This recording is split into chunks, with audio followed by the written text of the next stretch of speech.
So small little steps, one step at a time, I think is the way to move forward. Don't give yourself, the whole recipe in one go. I'm going to make a change. I'm going to go on a, detox, and I'm going to exercise every day, and I'm going to blah, blah, blah, because the reality is that's not going to work. It's too much, especially if you have kids.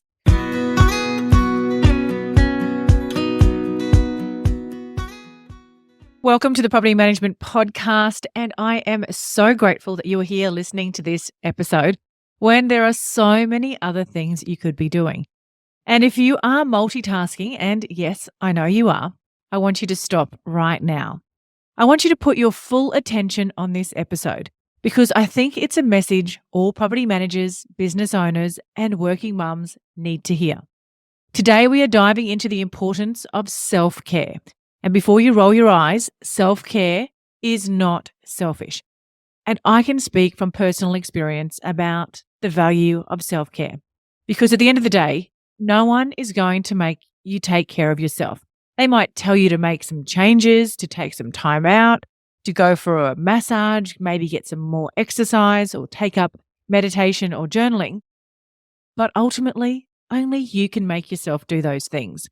And if people are telling you those things, are you actually listening and considering why are they telling you this? Are they seeing that you aren't really yourself at the moment, that you're not really happy, you're stressed out, you're anxious, or even depressed? Personally, not taking care of myself set me up for failure, and it was epic. I pushed and pushed and pushed myself so hard. And I look back now and I think, why? The only person that suffered was me. I was always trying to prove I was good enough. I had to work earlier, later, longer than anyone else. I had to work out at the gym harder and faster and run longer than anyone else. I also liked to party harder than anyone else as well. And at home, I rarely asked for help with parenting or running my kids around. And all I ended up with was a good old case of adrenal fatigue, burnout, and a heart condition. And my personal life also blew up in my face. And it took me to get to a few rock bottom moments before I realized that the key to all of my unhappiness was my own self-love and care, or lack of it. And this episode, even if it just helps one of you to avoid those rock bottom moments, then my job here is done. So let me share my amazing guest for this episode, Susanne Ridolfi. She is a health and wellness coach, author, and speaker that helps predominantly professional women re-energize, recharge, and renew their bodies and lives. And she's walked the burnout walk. She's put her family first and her career first. She's over-exercised to the point of injuring her back so badly that she couldn't walk. But after 35 years of helping women in the wellness space, she's now written a book called My Body and Me. And I think you'll absolutely love it. I certainly do. Inside, she shares her secrets to living a happy and fulfilled life, managing stress, nutrition advice, and how to create a sustainable vitality and healthy body, mind, and soul, amongst many other amazing insights inside this book. So if you're still thinking self-care is selfish, then I want you to take a listen to this episode. Susan, thank you so much for joining me on the Property Management Podcast. Now, before we dive in, can you tell our audience a little bit about yourself and how you got started doing what you're doing now? Sure. So my name is Susanne Ridolfi, and I do have an accent. So I am from Sweden and currently living in Australia. So some people said, you're so lucky living where you're living. And I said, well, it's not that lucky. It's all about the choices that we made in life. So I'm as far away I can from my family, and that's not because I don't like them. I love them, but sometimes it's also very good to be a bit further away from them. So I'm enjoying that, and I'm very much enjoying. I live on the Gold Coast. I live in a place called Burleigh Heads, and very close to the water. So I have the closeness to nature, and I believe I'm a nature's being. So how did I get started? I think I have to. No, I don't think. My parents gave me a very good start. We lived very close to nature. I grew up in nature together with them and learned to know all about the benefits of having nature and acknowledging what nature has to offer. I then started off, well, they put me into acrobatics as a very young girl, and from that I went on to becoming a gymnast. So I spent lots of hours in the gymnasium as a young girl. Then I decided to become a PE teacher. I spent a couple of years in New York as a personal trainer. I think I became a fitness freak, if you like. So I lived on fitness, and I lived on all the endorphins that are whizzing around in your body. But, an addiction, doesn't matter what kind of addiction, is not good for you. So I over-exercised, and that's when my body finally said stop. So my lovely body gave me severe back problems to the point where I couldn't move. And the only thing I wanted to do was, of course, to move, because that's how I lived my life. So, universe has its way, and it shows us the way. So it guided me to seek acupuncture. And the acupuncturist who gave me treatments also was training something called shiatsu, which is a Japanese form of healing art. Yes, my body got so much better from the treatments I received, but I also started to understand that health was not just about fitness. It takes in so much more. So that's when I started to learn about the other modalities. I practiced Tai Chi, which was slower movement. I learned to not feed just my physical being, but also feeding the body, mind, and spirit, and realizing that it takes a bit more than just fitness to look after yourself. So that was the starting point for me, really, Kylie. That's amazing. And well, look, if you go now, you are an author, a speaker, a health and wellness coach. And I'm actually reading your book at the moment, My Body and Me, and I'm absolutely loving it. There's so many amazing reminders on how to take care of ourselves, from mindset to breath work and that all important exercise and nutrition. I was an over exerciser too. If I wasn't pushing myself to absolute exhaustion, it wasn't worth exercising. And I realized for me, it was all about getting that validation. Oh my God, look how hard she works. Oh my God, she's so fit. It was all about that external validation for me. But this is not about me. This is about you. So let's talk about why you decided to write the book, and I guess the value in reading it for anybody that wants to get a copy of it. What is the message, I guess, that you want to share with everybody? Well, how I said to people, I think people look after their cars much better than they look after their body that they live in. So, the car is an important part in our life. It takes us from point A to point B physically. Now, your body that you live in is going to take you from point A to point B, and you can't replace it. Certain parts we can replace, but you can't sort of go to the car shop or the body shop and get a new body. It's going to be there for forever.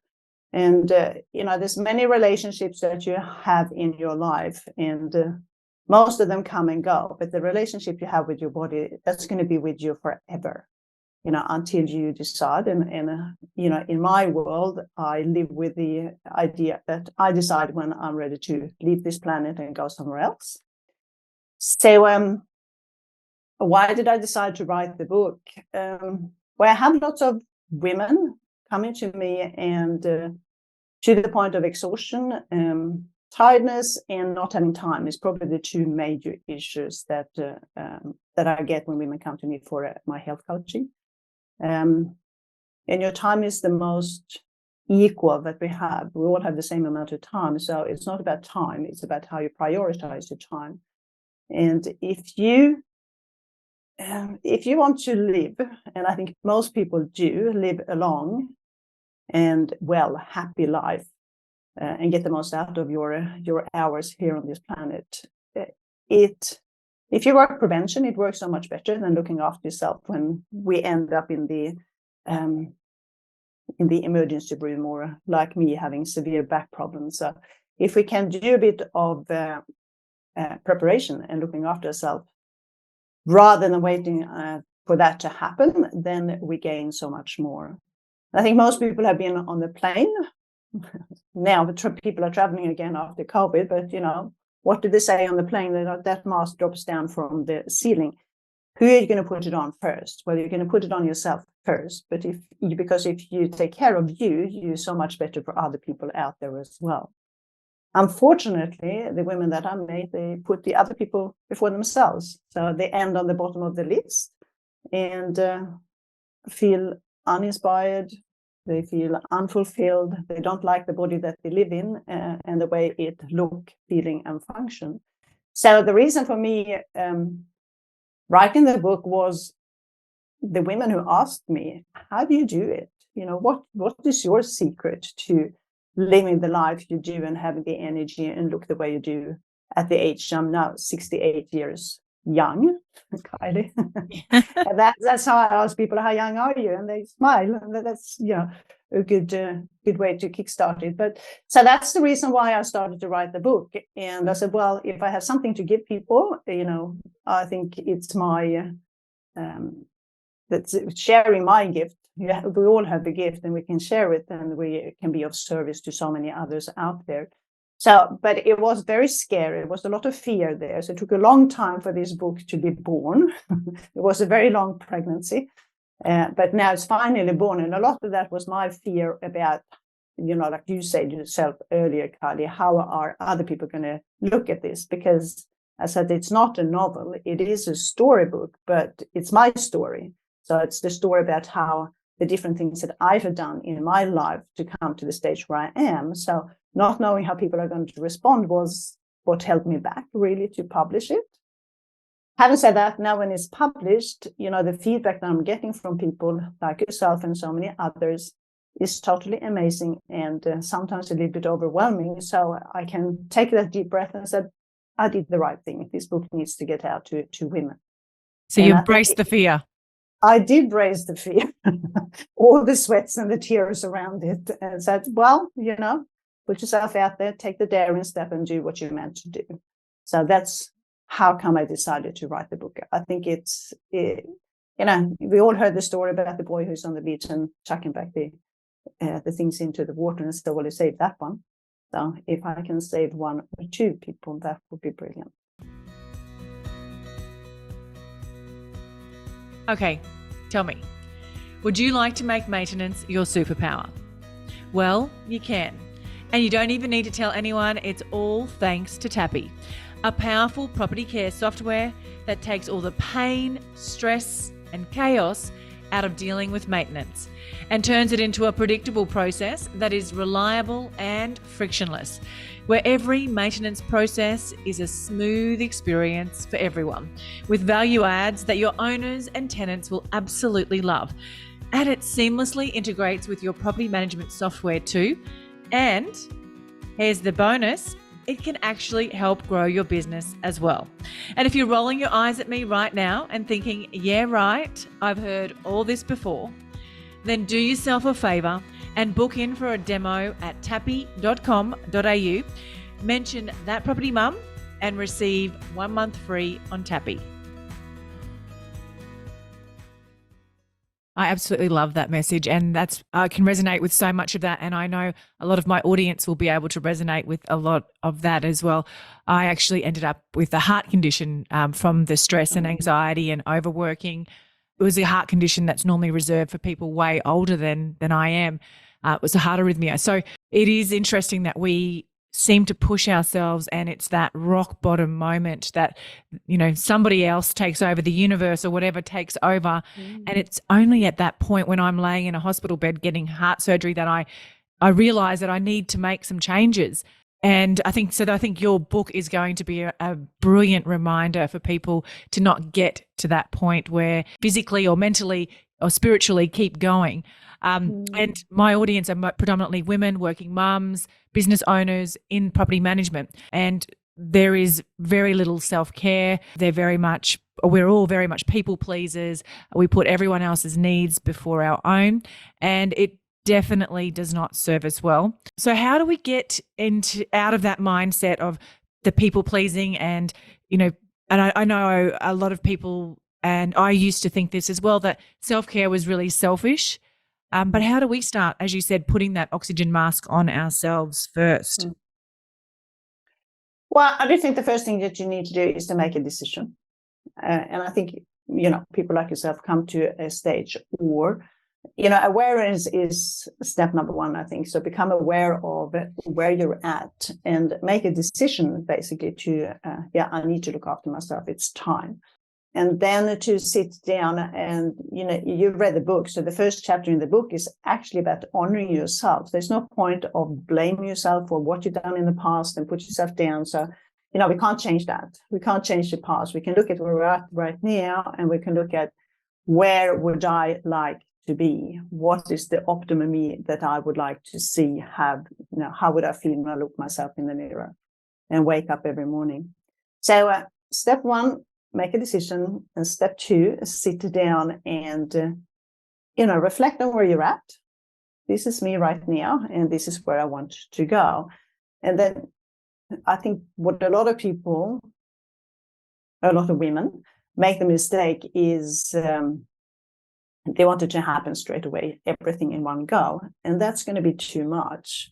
As a therapist as well, if I give you the full recipe, it's just going to be, that's too much. I'm not going to do that. It's too hard. So in my world, I suggest one little step at a time. What can I do? What daily little healthy habit can I implement into my life? Because small little things over time makes a huge difference.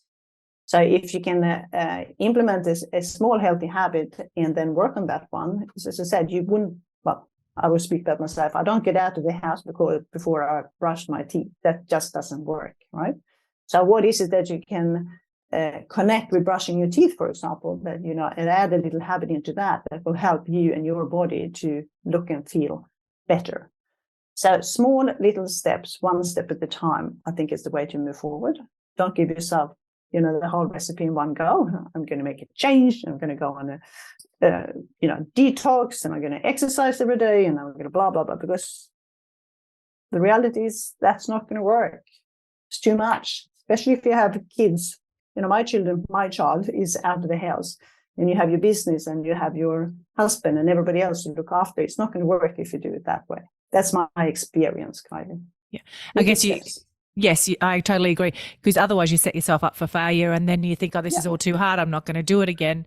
And you don't go back to it. So what are some of the top habits or the priority habits that you would recommend somebody starting out with if they are looking to start their self-care journey?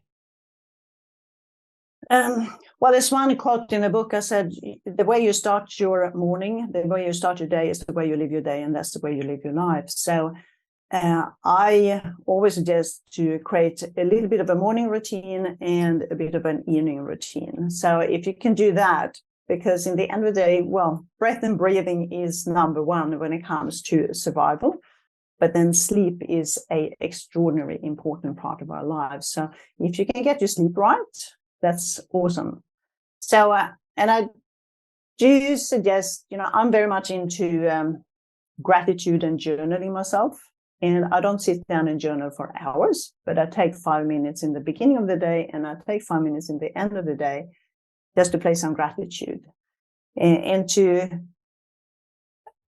always suggest to people, go and buy yourself a little special book, something is special for you, something that looks nice. So I'm very much about, beauty in the world. There's so much beauty in the world. So get the book that you are attracted to.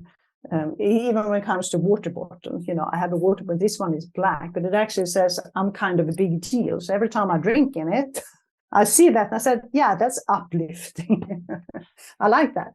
So a little special journal. And if you spend just a few minutes in the morning, to create me time is important. So, and I know some people have kids, they're young and they jump on top of you the first thing they do. So where can you have that little me time? That might be when you drop the kids to school and you sit in the car before you take off and go to the next space. That could be your 5 minutes to do that. Just today, I'm grateful for, what is it? 1, 2, 3 things I'm grateful for today. Because if you practice gratitude, you have so much back. And then do the same thing in the evening. What tends to happen, we come to the end of the day and, I did this, I didn't do that. I forgot to do that. That was crap. I should have done that better. if you go to bed with that, that's not going to work very well on your mindset. So if you rather go to your gratitude journal and say, of course, these are the things that worked out really well for me today. I'm grateful for these 3 things. So I go back in the evening, 3 in the morning and 3 in the evening would be a very good way to start. There's been so much talk of stress, overwhelm, and burnout in property management lately. Do you want to know how I overcame all of that? Yes, I hit rock bottom multiple times, but I got myself a virtual assistant. Actually, not just 1, but 3. But I didn't just get any VA, I got a PMVA. What are they? Well, they are the most well-trained in the business. And not only that, you also have a backup VA. So that essentially your business is never without admin support ever again. And my health, time, and business has never looked back. Your PMVA can take care of tasks like rent arrears, lease preparation and renewals, maintenance follow-up, routine inspection bookings, data entry, audits, prospecting, inbox management, and so much more. And the best part of implementing a PMVA in my business was that it freed up my time and my team's time to take care of important things like customer service. What makes me feel so safe is that PMVA is owned by Tiffany Botel, both here and in the Philippines, making my data secure and giving me more control over the VA arrangement. So head to the link in the show notes to book in your discovery call with Lady Boss Tiff.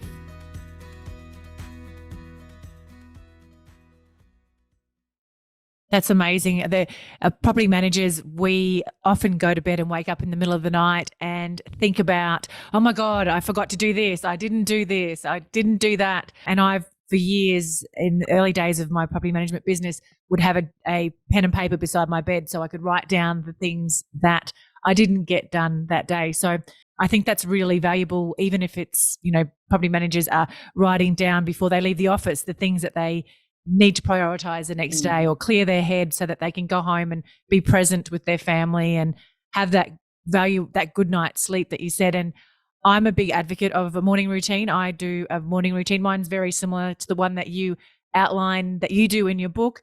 It's just the breath work, the meditation, the visualization, the journaling. I have found and the exercise, but kind exercise to my body. I found all of those really valuable. So, and that was my next question for you was, why is that morning routine so valuable, or the evening one, whichever one, or both of them? Why are they so valuable? Because I can definitely attest to what a difference it's made in my life.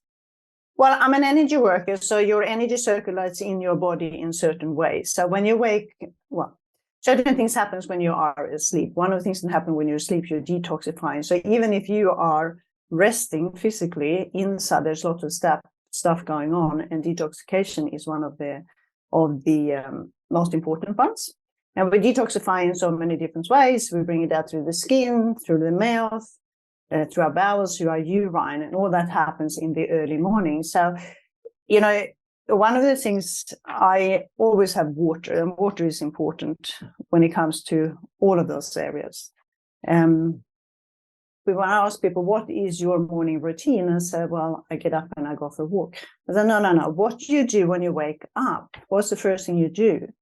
And one lady said, I grab my phone and I check social media. And I thought, well, we're going to change that one.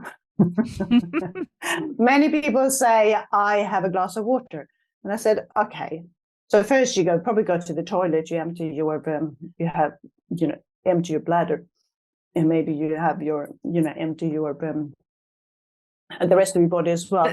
So what did you do after that? And they said, well, I have a glass of water. And I said, do you cleanse your mouth before you have that glass of water? And I said, no.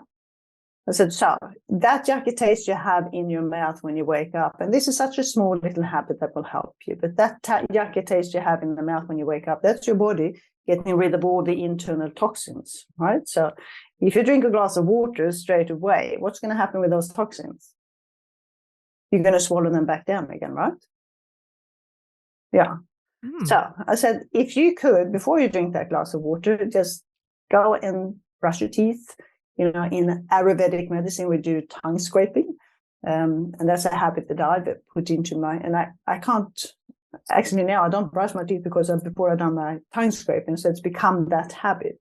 It doesn't feel right if I don't do it. But it will take you, those 2 minutes you have to brush your teeth. If you do it before you drink your glass of water, then you're just helping your body to clean out. So the things that you can do that can help your body to move on with the rest of the day.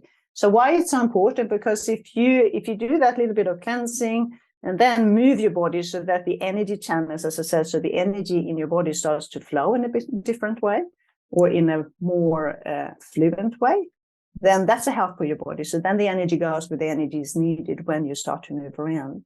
And the breath and the breathing, in Chinese medicine, and for those of you who've been over to the Eastern world, that's when they go out in the parks and they do their Tai Chi movements, and they go out to air their pets, which very often is a bird in a cage. That happens in the early morning because the air is the freshest in the early morning, and the energy for your lungs is the best in the early morning. So if you want to do lung work and go for a walk, the best time to do that is actually first thing in the morning. So if you learn to move with how the energy is moving in your body already, well, then you're gaining, basically, because that's just nature working. So if you work with nature, that's so much better for you. Did that answer your question, Yes, Kylie? yeah, absolutely. I love all of it. My next question is actually around that personal development piece, and I'm actually going to recommend everybody to read your book as their personal development piece. But what is your best piece of personal development that's helped you the most, whether it's a book, a resource, a podcast? What is your go-to, I guess, when you are feeling like you need that bit of extra boost or self-care or something? My book. Yeah. This one is good. Yeah. No, so for me, the best place for me, I go to nature. I go to nature to heal. That's my best. So if I have, and nature doesn't, I'm not lucky. I'm making the choices to live close to nature. So I have the beach 5 to 10 minutes walk away from myself, and I just go to the water, because there I get the fresh air, I get the sea, and I do still jump into the sea this time of the year. And then I get the negative ions from the ocean, which all feeds me. It's all for free as well. So, it's a freebie that Mother Nature offers you. I walked out the other day, we had rain here, and, the energy after the rain is amazing. So, yeah. And my husband says to me, "You're from Sweden." So we say in Sweden, there is no bad weather, it's only bad clothing. Dress according to the weather. So for me, it is to go out in nature to find the healing. The times when I don't feel well, I go to nature and I breathe out there. But if you don't have nature close on your doorstep like I have, there's always the opportunity to open up a window. Maybe you have a balcony you can step out to. Maybe it is put your feet, bare feet on the grass. I put them in the sand. Put your bare feet on the ground somewhere so that you are grounded, because then you get connected to the earth that we live on. And the earth's energy is, it is grounding. We live too much up here. So if we can take a moment to just ground ourselves and connect to the energy that Mother Earth gives us. I walk barefoot. People come to my house and say, "Do you want me to take the shoes off?" Well, that's up to you. I'm a barefoot girl. Whenever I can kick them off, I'll kick them off. So once again, did that answer your question, Kylie? Yes, absolutely. No, you've given some great advice and insights and tools and habits there. And I will share links to your book and all your socials in the show notes. So if anyone wants to connect with you in terms of health or wellness coaching, what is the best place for them to reach out to you? Well, my website is under construction, so that will come up. So that's Susanne@SusanneRidolfi.com, and maybe we can put the link to that. For now, the best, I'm on Facebook. Once again, that's my name. I'm on LinkedIn, but email also works really well. So we'll share my email address to those people who want to. And everyone is invited to come and I do free health consultations with people. So if you're interested in doing that, it's just looking at where you're at. I might not be the best person for you to connect with. If you're looking for a personal trainer, that's not me, but I can connect you with people who will be able to support you in that way. And when it comes to books, I mean, the first book for self-development was Louise Hay's book. So, you know, I still say she's not with us anymore, but she's a very big mentor of myself. Yeah, amazing. Yeah. Thank you. And I might just take you up on that consultation. And I love Burleigh. It's my favorite place in the world. I used to live there before I moved where I am now. And the dream is to get back there. So I will definitely be coming to visit you soon. So thank you so much for being on the podcast. I really enjoyed the conversation with you. And anyone listening, jump on and grab the book. There will be a link to purchase that in the show notes. So thank you so much, Susan. Thank you, Kylie. Property inspections, entries, exits, incomings, outgoings, routine inspections, whatever you call them, you have to do them. And I remember when I first started as a property manager, you had to handwrite the reports and take notes on a digital camera, then upload the photo memory card to your computer and hope and pray that they weren't all blurry or your computer had enough memory to store them. But gone are those days, thanks to Inspection Express. Now, Inspection Express is not only the #1 tool used by leading property managers across Australia and New Zealand, but the leader in groundbreaking new tech in the industry with the launch of 360-degree virtual tours. Now, virtual tours is upping the ante, giving landlords, owners and directors unparalleled 360-degree virtual access to their properties. So head to the link in the show notes to book in your free demo with Inspection Express. If you love the Property Management Podcast, you've got to check out the PM Collective, hosted by my friend, Ashley Goodchild. She discusses things like how to have awkward conversations about pay rises, yes please, how to raise the bar in property management, and why so many people just seem to fall into the industry. You've got to love stories like that. She'll leave you with great advice, actionable steps to take, and let you know that you're not alone in any of the challenges that you face. So be sure to check out the PM Collective wherever you get your podcasts. Can I ask you a quick favour before you leave this episode? Now, we all know how important reviews are for businesses these days, and mine is no different. If you could spare just a minute to follow, rate and review this podcast, it would mean a lot to me. In fact, what would get me super excited is if you share this podcast with someone in the industry who you think might need to hear some of the episodes right now. And if you'd like to find out more about working with me or any of the products I have to help you start, grow or scale your property management business, head to my website, thatpropertymum.com.au, or check out the links in the show notes.